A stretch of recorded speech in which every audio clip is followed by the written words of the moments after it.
This nearly nuked my tank.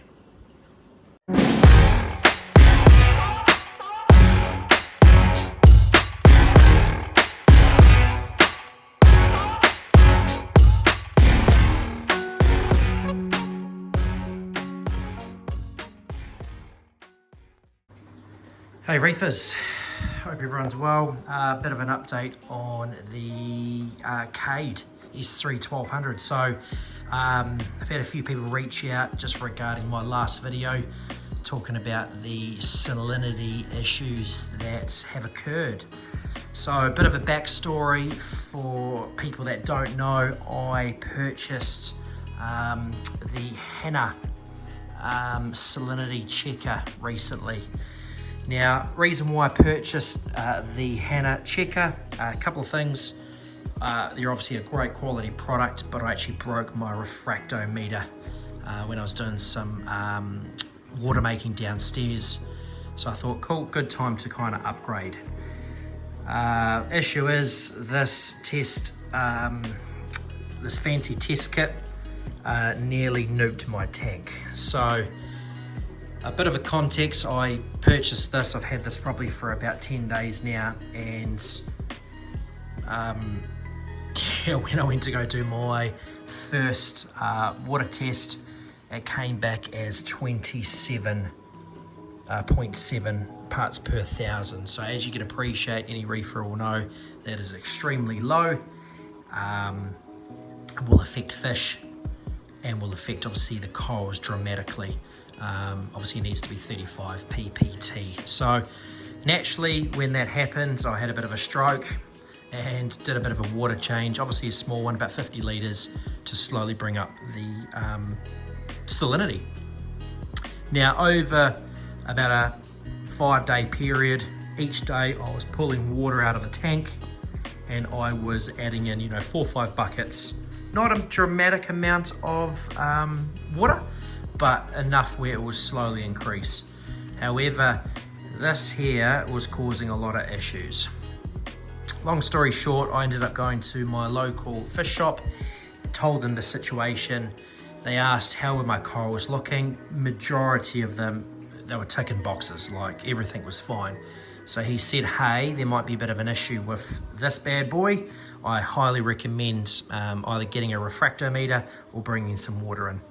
I ended up bringing a sample of water in for him. He tested it against 3 of his own test kits that he has, and the water came back around 35 ppt. Now when I did a test that morning before I took the water down to him, this came up as 30.5 ppt. So massive issue, and if I went off this here, it would have destroyed my tank, because obviously the salinity, I would have kept adding more salt and I would have nuked the whole setup. Now I have done another test about 5 minutes ago, and it is 35 ppt. Now when I do it with this fancy little test kit here, it's coming up as 30.1. That is a big problem. Now when I made that video recently regarding the Hanna salinity tester, I had about 4 or 5 people actually reach out to me saying that this product is actually quite bad, it's faulty, and there is some issues. And it's weird, as I said, a lot of people online have got them. It's been very, very positive. I'm not sure if I've had just a bad batch and this is a bad one. However, it's pretty concerning when you invest hundreds, thousands of dollars into livestock and it can be nuked just like that. I reached out to Hanna via email, Instagram, no reply. That was about 10 days ago, so fingers crossed they do get back to me. I'm really interested to see what they say. For anyone out there, be cautious, always have something else, maybe a refractometer, just to kind of look at it 2 different ways, or take some water down to your local shop just to make sure that everything is sweet. Salinity is one of the biggest killers in a reef, and I nearly did it to mine. Excuse the water, it's a little bit dirty at the moment. I've just done, I've just purchased some reefroids, and I've done some feeding on the corals. So with that salinity issue that I had, I'd noticed there was some issues happening with some of my corals. So if we have a look here, we've obviously got that trachea. If I zoom in there, it has kind of a ghosty white sort of look, and the scoly next to it, I notice it started becoming a little bit more fluorescent. Now these guys have just had a bit of a feeding, so they are kind of not open. You can see with the acans, they're normally a little bit bigger, but you can notice with these acans here, you've got that white. Not sure if that's normal, but I have noticed that the past probably week.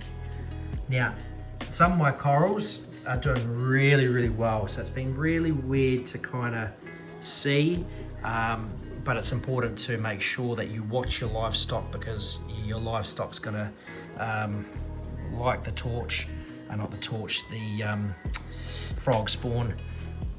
The tank will tell you if there are issues. This SPS up here is definitely looking a little bit bleached, just got that white sort of look. However, there's some corals like this candy cane that is doing so well. The toxic green is doing well, its heads are splitting out. I've got some more SPS here on the back. So yeah, it's interesting to see that is reefroids on the coral, so it's not doing any bad stuff, but yeah. Yeah, it's been really, really interesting to see. So I've done some target feeding with some reefroids and some CVE, so I've currently been doing the CVE probably every couple of days. I'm interested to see obviously how the reefroids go. I know if you do a decent amount, it can make your nitrate spike, so we will see how that tracks.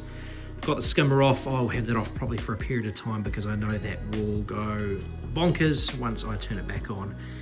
Update on the roller mat. Highly recommend for anyone that hasn't got one. Really, really good. Anyone that's got the Cade system, this will fit really well. Obviously, you just got to make sure you have the correct adapters and whatnot. When this roll runs out, there's an easy way to kind of connect it. Before it rolls out, I'll just attach a new roll to it. I do want to raise it a little bit. I feel like if I raise it a little bit, it will make the fleece roll last a little bit longer. So yeah, we'll keep you posted, guys. It's been a bit of a drama this past probably 10 days when it comes to the overall health of the tank when it came to the salinity. It did correct itself. It's been corrected at 35 ppt for the past probably 3 days now, 4 days, which is cool. Everyone seems to be okay, and I'm interested to see how long it takes for these certain corals to, I guess, bounce back. Some people say it could be 2 weeks, some people say it could be a month. I know when corals do stress, they do release something, these sort of algae or whatnot that's inside them, but that can come back. So hopefully with the target feeding and all the CVE, these guys come back really, really well. You can see down there, it's probably from the reefroids or the food. The peppermint shrimp is still in the tank. Haven't seen the second one, so I'm not too sure if it's still hiding in the rock, but yeah, either the banana wrasse doesn't know it's there, or it's thinking, okay, as this was a bit of an experiment, I would love to have obviously had a cleaner shrimp in the tank, but I didn't want to have an expensive breakfast for that guy. Outside of that, guys, for everyone that's still here, thanks for watching. Any feedback would be appreciated. Like, comment, and happy reefing.